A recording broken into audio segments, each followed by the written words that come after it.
Le tirage du jour est au sujet d'une nouveauté que j'ai découverte dans un article et pour laquelle je ne sais pas trop quoi en penser.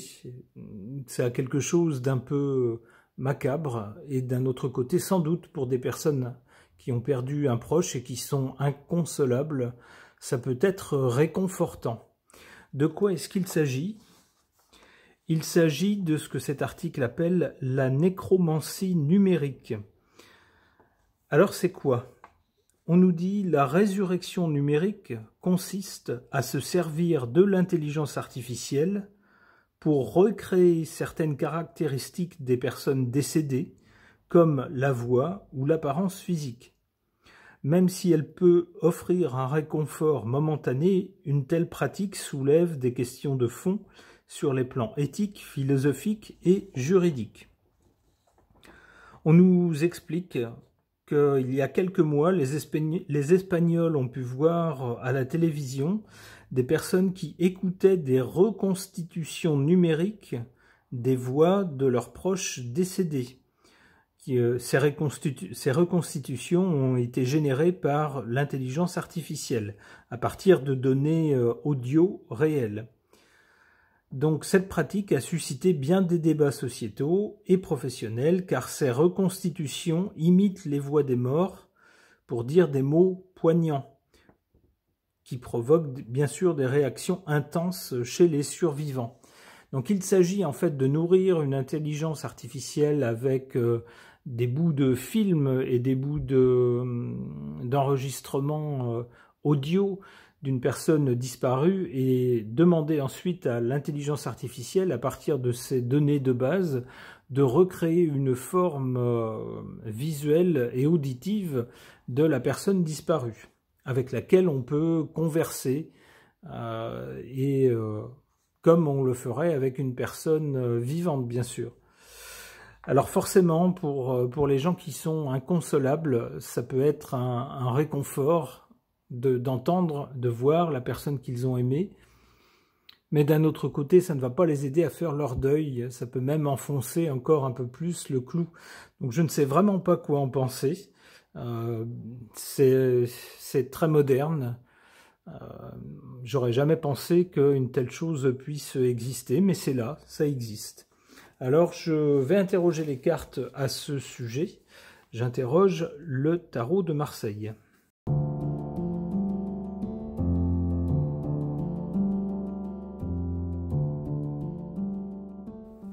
Que suggèrent ces cartes au sujet de cette nécromancie numérique?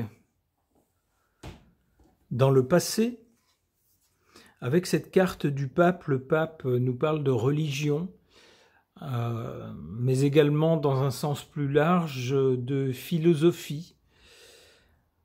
On peut penser que dans les années, les siècles qui ont précédé la période actuelle, une fois qu'on était mort, on était mort. Voilà.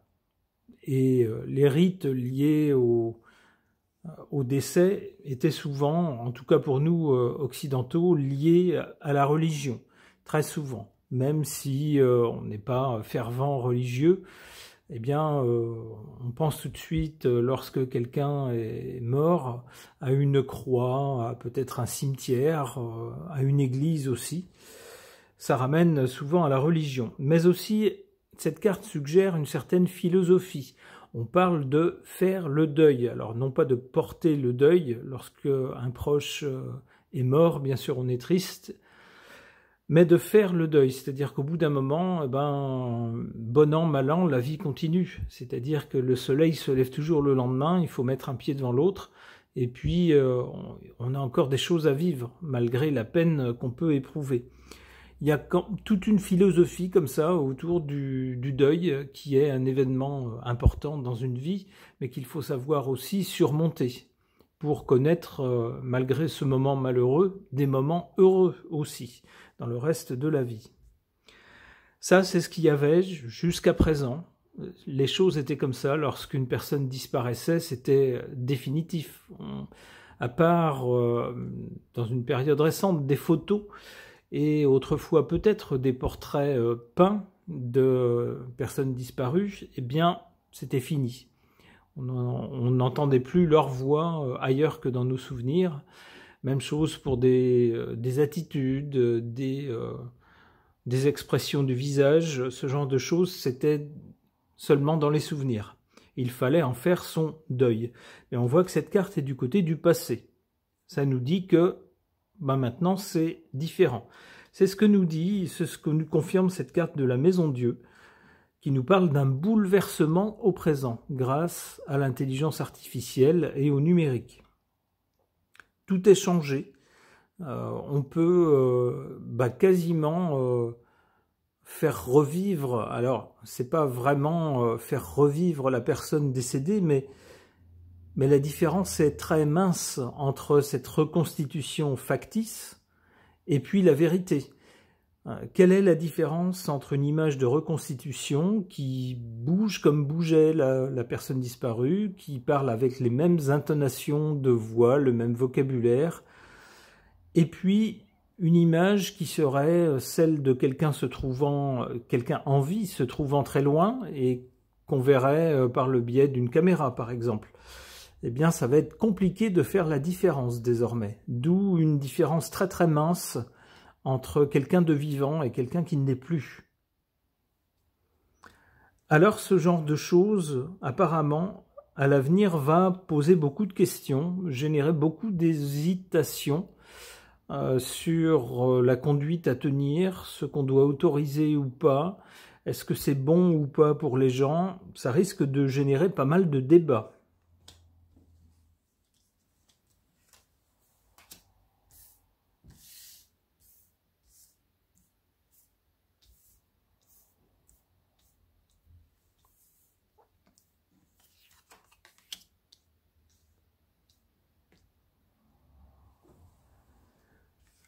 En carte défavorable, le pendu. Alors, deux choses avec cette carte du pendu. On peut penser que ce genre de technologie pourrait être suspendu, justement pour son côté prompt à susciter des émotions très vives chez les gens, chez des gens qui sont déjà très touchés par la disparition d'un proche. Eh ben, ce genre de choses...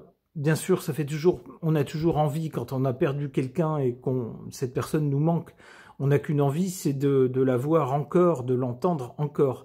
Malheureusement, ce genre de technologie entretient la douleur, si j'ose dire. Ça n'aide pas à faire son deuil. Alors, ce sera peut-être une des raisons qui pourrait pousser certains gouvernements, alors soit à interdire ces pratiques, ou soit à y poser certaines limites, par exemple. Le pendu peut laisser penser que ça peut être suspendu pendant un temps, le temps que des lois ou un encadrement soient faits autour de ces technologies. En revanche, on voit bien ici avec le diable en position favorable, ce qui joue en faveur de cette technologie, c'est deux choses. Avec le diable, on promet quelque chose qui va faire plaisir ou qui va apporter un moment agréable. Et là, la promesse est tenue. La personne voit bien avec ses yeux ébahis comme revivre la personne disparue. La promesse diabolique est tenue. Alors évidemment, avec le diable, il y a toujours une entourloupe, il y a toujours une espèce de contrainte, quelque chose qui lie un peu les mains de la personne. Là, c'est que les personnes courent le risque de devenir dépendantes de cette reconstitution numérique, qui n'est pas la vraie personne. Et puis surtout avec le diable ici en position forte, on peut penser que ça va brasser beaucoup d'argent, que des gens seront prêts à payer des fortunes pour voir presque revivre la personne qu'ils ont aimée.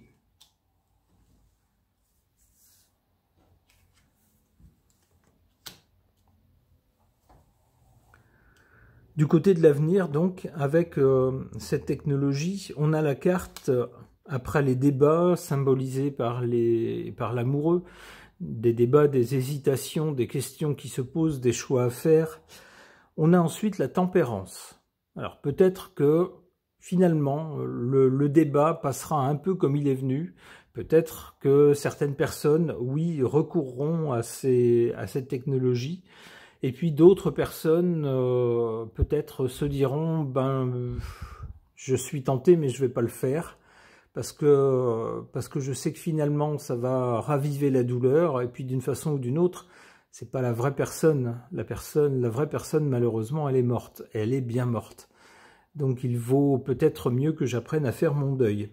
D'où une certaine tempérance, c'est-à-dire ceux qui vraiment n'arrivent plus à vivre, en quelque sorte, donnons-leur une dose de la personne qu'ils ont aimée, si ça peut les aider un peu, s'ils sont vraiment inconsolables. Mais pour d'autres gens vont sans doute relativiser la chose et se dire, oui, je peux revoir la personne bouger, parler, mais c'est pas vraiment elle. C'est une reconstitution.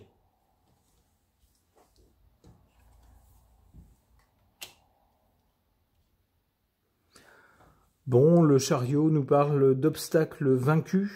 L'obstacle vaincu, ici, c'est peut-être une certaine frontière avec la mort, avec l'au-delà.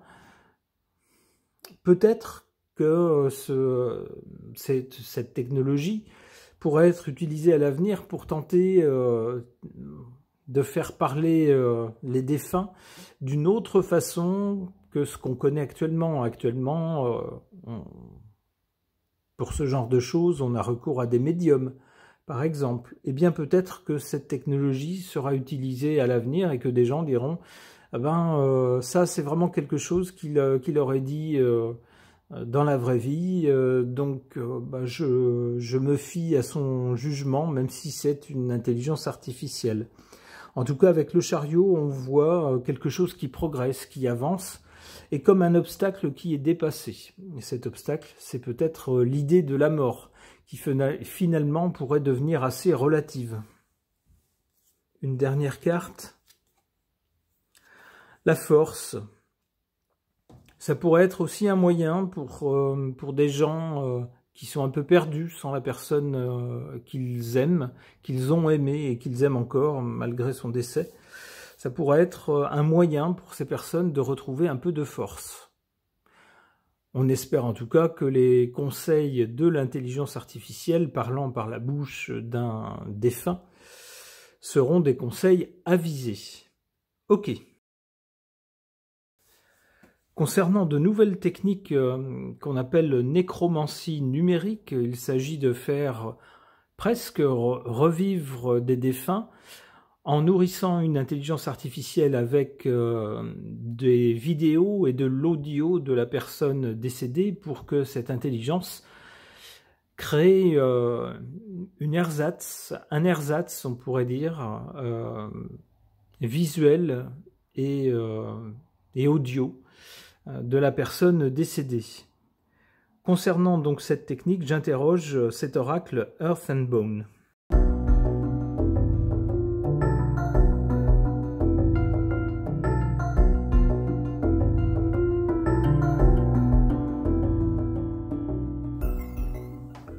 Jadis, lorsqu'il y avait un décès, on pleurait bien sûr le décès de la personne qu'on avait aimée, mais à un certain moment, quand même, il fallait lâcher prise. Il fallait reprendre confiance en soi, reprendre confiance en la vie malgré ce drame, malgré ce décès. On n'avait pas le choix. Pour le présent, avec ces nouvelles techniques numériques qui font presque revivre les personnes décédées, on nous parle de croissance spirituelle, mais aussi de responsabilité et de guérison.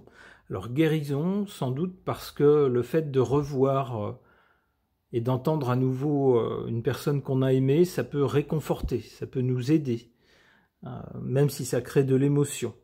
Ça peut être une façon aussi, si on parvient quand même à faire la différence entre une reconstitution artificielle et la vraie personne.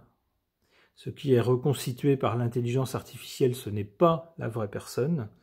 Il faut donc prendre ses responsabilités et bien faire la différence entre les deux, entre le réel et ce qui est un faux semblant. Mais, nous dit cette carte, ça peut quand même aider. On nous parle de guérison.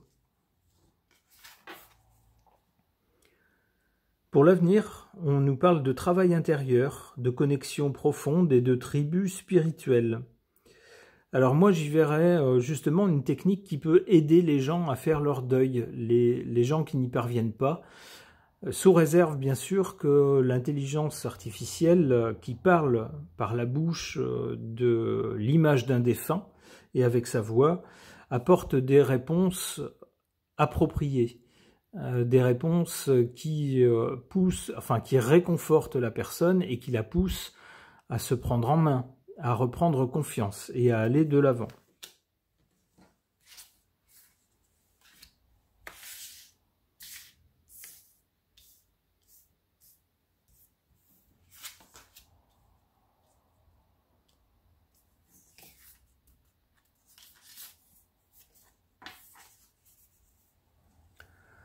En carte défavorable, on a cette carte de la migration qui nous parle d'initiation, d'aventure et de liberté.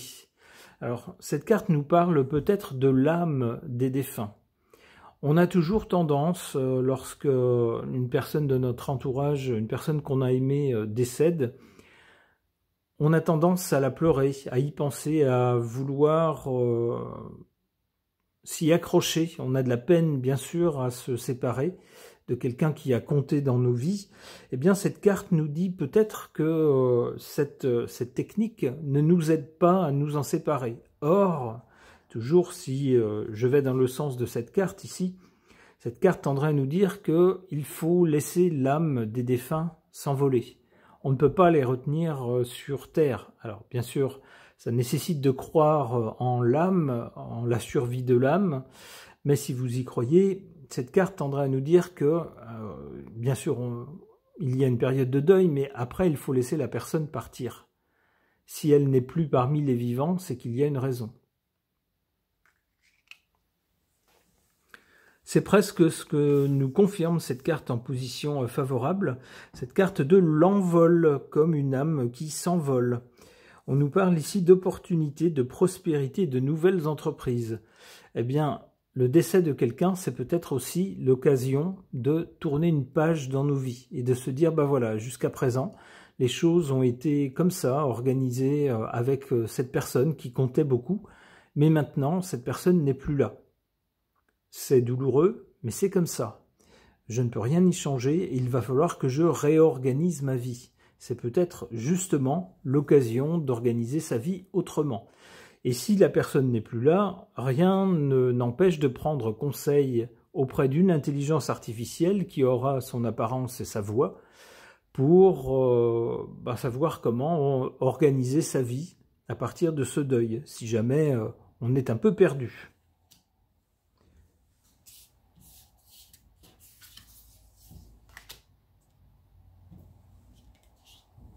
En définitive, et ça sera la dernière carte de ce tirage sur ce sujet, que penser donc de cette technologie? Eh bien, cette carte nous parle surtout du cœur, c'est-à-dire plutôt que d'analyser les choses froidement, de façon factuelle, pensons plutôt avec le cœur, si j'ose dire. On nous parle ici d'éveil émotionnel, d'intuition et surtout de suivre son cœur.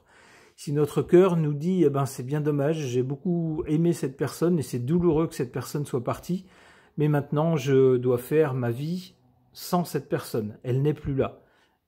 Eh bien soit, libre à tout à chacun de faire de cette façon-là, mais si pour une autre personne c'est important de réentendre à nouveau, de voir à nouveau une image et la voix de la personne décédée, même si elle sait que ce n'est pas vraiment elle, si ça peut l'aider, si ça peut être une béquille pour l'aider à mieux repartir après un deuil éprouvant, eh bien pourquoi pas?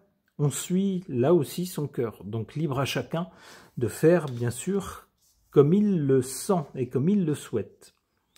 Ce tirage est maintenant terminé. Merci de l'avoir suivi.